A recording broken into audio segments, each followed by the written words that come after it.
y quería destacar lo siguiente.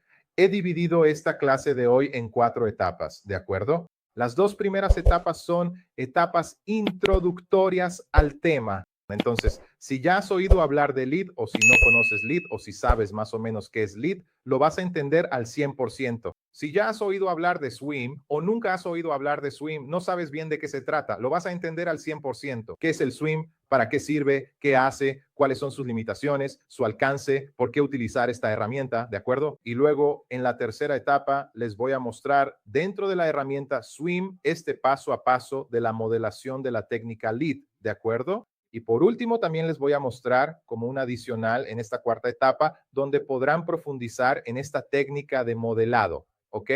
Porque nuestra clase aquí va a durar entre 30 y 40 minutos, ¿verdad?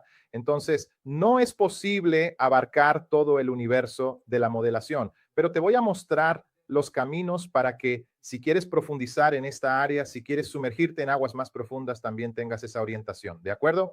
Entonces, vamos a empezar por el principio, ¿no? ¿Qué son las técnicas lead? Bueno, mira, tengo una definición aquí de lo siguiente. Técnicas lead, ¿verdad? ¿Qué es lead? LID, desarrollo de bajo impacto. ¿Qué es esto en portugués? Bien, desarrollo de bajo impacto. ¿De acuerdo? Se trata de enfoques de desarrollo urbano que buscan minimizar los impactos negativos sobre el medio ambiente. Entonces, ¿qué pasa hoy en la práctica, amigos? La urbanización descontrolada, ¿verdad? Descontrolada, cuando no está planificada, cuando se realiza de manera desordenada, implica una tasa de impermeabilización muy alta de nuestras cuencas hidrográficas, implica muchas veces en la rectificación de los cursos de agua, lo que disminuye el tiempo de concentración de la cuenca, aumenta el caudal pico e implica en la contaminación de nuestros cursos de agua, ¿verdad? O sea, muchas veces tenemos un desorden en ese equilibrio natural, ¿verdad? Poca agua se infiltra, mucha agua escurre, eso genera más caudal, eso genera más escurrimiento, eso genera más inundaciones, más anegamientos. Entonces, fíjate que muchas veces seguimos un camino que cuando no es planeado ni pensado, ¿no? Desde la visión de la ingeniería y la arquitectura, es un camino muy negativo a mediano o largo plazo. Y ya vemos muchas señales de eso, ¿no? En nuestros días actuales. Entonces, la realidad es que las ciudades brasileñas fueron construidas y urbanizadas en torno a cursos de agua. ¿Por qué? Necesitábamos y seguimos necesitando hasta hoy, ¿no? El agua para el desarrollo y la sustentación de la sociedad. ¿De acuerdo? Entonces, por eso la presencia tan cercana a los cursos de agua. Sin embargo, eso implica en situaciones donde el lecho del curso de agua fue urbanizado. La llanura de inundación del curso de agua, que ya alcanzaba cierto nivel en épocas normales de lluvia, fue urbanizada. Hoy en día terminamos sufriendo los efectos colaterales de esa falta de planificación, ¿verdad? De esa urbanización, ¿no? Entonces, las técnicas LEED buscan precisamente ese equilibrio, ¿no? Restaurar, mitigar, ¿no? Ese equilibrio que teníamos en varias regiones que perdimos, que buscamos recuperar y todo eso. Ahora bien, la técnica LEED sirve, como se indica en la segunda descripción aquí, para gestionar, hacer esa gestión sostenible del agua de lluvia en el entorno urbano, ¿de acuerdo? O sea, ¿cuál es su objetivo? Su objetivo es precisamente restablecer el ciclo hidrológico de una manera más natural. Y esto genera un impacto positivo al reducir posibles inundaciones, contaminación. ¿Por qué? Porque va a aumentar la infiltración del agua de lluvia en el suelo, ¿de acuerdo?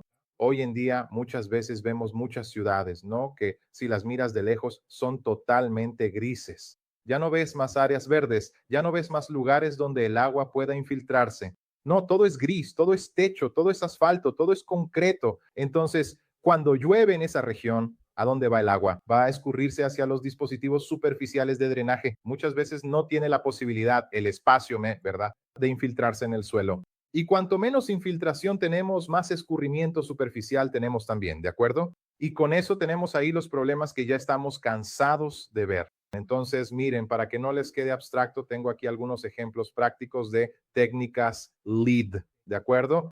Así que tenemos varios dispositivos aquí que están bajo las técnicas LEED, ¿no? Bajo el paraguas de las técnicas LEED.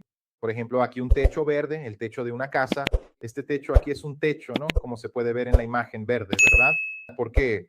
porque tiene aquí una cobertura vegetal y cuando llueve sobre este techo verde va a recibir básicamente esa agua de lluvia y al recibir esa agua de lluvia va a promover cierta infiltración, un cierto retraso en el escurrimiento.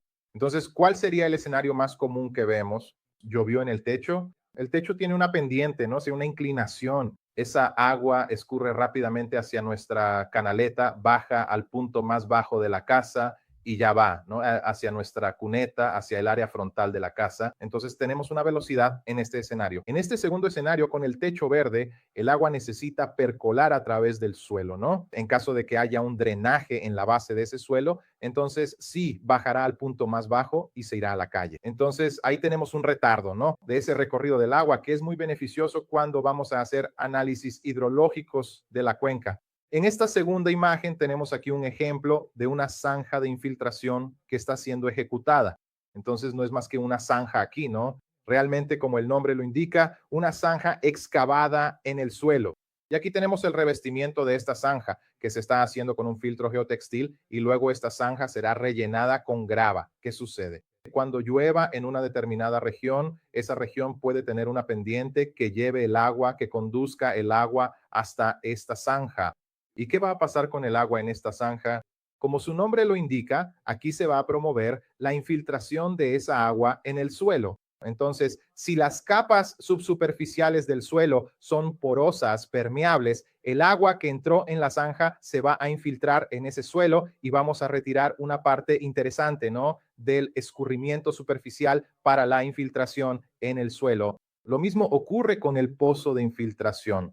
Imagina una gran plaza donde tienes una zona pavimentada, una zona verde, y en algún punto específico de esa plaza diriges el escurrimiento superficial hacia un pozo de infiltración. Entonces, lo que llueva en esa plaza será dirigido a ese pozo de infiltración que puede tener 1, 2 o 3 metros de profundidad, ¿verdad? 30, 40, 50 centímetros de diámetro. Entonces, va a recibir ese escurrimiento y también va a promover la infiltración de ese escurrimiento. Como su nombre lo indica, pozo de infiltración. Si está promoviendo esa infiltración, está retirando una parte del escurrimiento superficial del suelo, que iría a una cuneta, que iría a una boca colectora, que iría a una red de drenaje, que iría a un curso de agua y podría aumentar el caudal de esos dispositivos, ¿de acuerdo? Lo mismo ocurre con una zanja de infiltración, pero con un adicional. ¿Cuál es el adicional? La zanja de infiltración además cuenta con una cobertura vegetal que puede cumplir una función de retención, ¿no? De sólidos en suspensión. Es decir, el escurrimiento en esas áreas reales, no en laboratorio, lleva consigo una carga sólida de sedimentos, arena, limo, grava, basura, ¿verdad? Entonces, cuando trabajamos con una zanja de infiltración, esas primeras capas ubicadas más en la parte superior de la zanja promueven justamente esa filtración natural del suelo, mientras que las capas más inferiores de nuestro dispositivo también favorecen la infiltración de esa agua. Y por último, gente, hay un último ejemplo aquí que es el pavimento permeable. Miren, ¿qué pasa con el agua cuando llueve sobre un pavimento convencional? El pavimento convencional, si tomas una calle, la parte central de la calle es el punto más alto, ¿verdad? Luego hay una pendiente hacia el lado derecho y otra hacia el lado izquierdo que va en dirección a nuestras cunetas, ¿no? Entonces, fíjense, cuando llueve sobre esta área pavimentada con pavimento convencional, el agua rápidamente escurre hacia la cuneta, ¿de acuerdo? Porque el pavimento convencional es un pavimento bastante impermeable, ¿vale? Entonces, cuando llueve en esta área, rápidamente se forma esa lámina de escurrimiento. La propuesta del pavimento permeable, ¿verdad? Es promover una infiltración en esta capa superior de nuestro pavimento. Entonces, cuando llueve sobre un pavimento permeable, esa agua se infiltra en estas primeras capas superiores de nuestro dispositivo hasta las capas más bajas, donde tenemos una caja de grava, una base de grava, que va a permitir tanto el almacenamiento temporal de esa agua de lluvia, ¿verdad? En caso de que el suelo subyacente sea impermeable, tendremos allí un almacenamiento temporal y un drenaje de esa agua, ¿de acuerdo? Si el suelo subyacente es permeable, además del almacenamiento, también tendremos una infiltración de esa agua. Tendremos tanto un retraso en el tiempo de concentración de la cuenca como también una reducción del volumen escurrido, aportando estos beneficios a nuestra cuenca, ¿de acuerdo? Entonces, aquí hay algunos ejemplos de técnicas lead y algunas definiciones para ti que aún no conocías la técnica lead o ya habías oído hablar de ella, pero no la habías entendido muy bien. Ahora, queda bien claro y bien explicado este punto, ¿de acuerdo?